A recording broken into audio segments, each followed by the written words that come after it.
Anthony Aussieker, Anthony. Aussieker is Aussieker.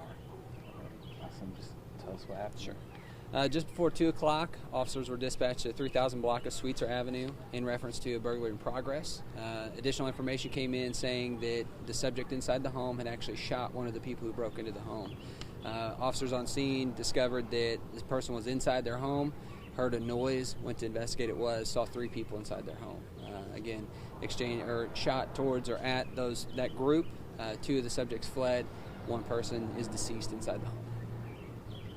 Has there been any talk to the family at all or anything like that? So officers are on scene, detectives are on scene. It's all locked down now, and they are making those contacts. Next of kin has not been notified. What time did this happen? Can you give us a timeline? It was just before 2 o'clock. The original dispatch came out at 1:49, so roughly 10 minutes before 2 o'clock. Do you guys have any location on the other 2? Last we heard, they were seen fleeing out the back of the residence north from the 3000 block of Sweetser. So they're still at large, or yet Yes. to be apprehended. Okay. Any information on other weapons recovered in the home in terms of the suspects? No, the home will be secured, pending further investigation, search warrants, things like that. Is the person inside the home, were they a homeowner or a resident? The deceased subject is not a resident of the home.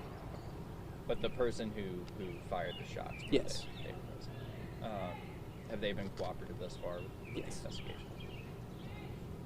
How does this work in the state of Indiana? Can you kind of explain, like, someone coming into your home and having gun laws around that? We are a Castle Doctrine state, so you are allowed to use that type of force to protect your home.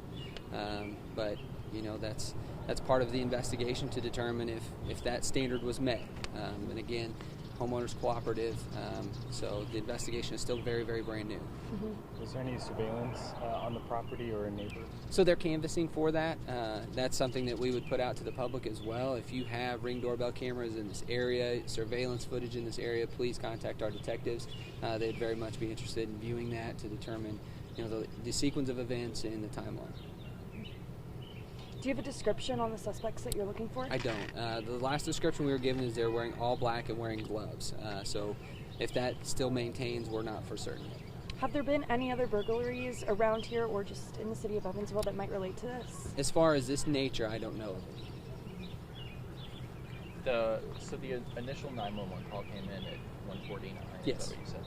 Do you know, and it was initially reported as a burglary in process. Right. Do you know if the shooting happened between that initial call and then when officers first arrived?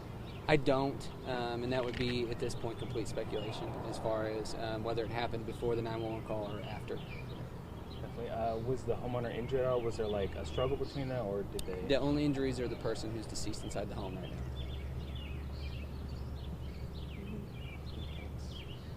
I saw you have a drone up here. Is that related to you guys? Yes, that was our drone. Okay. What does the response kind of look like in circumstances like this?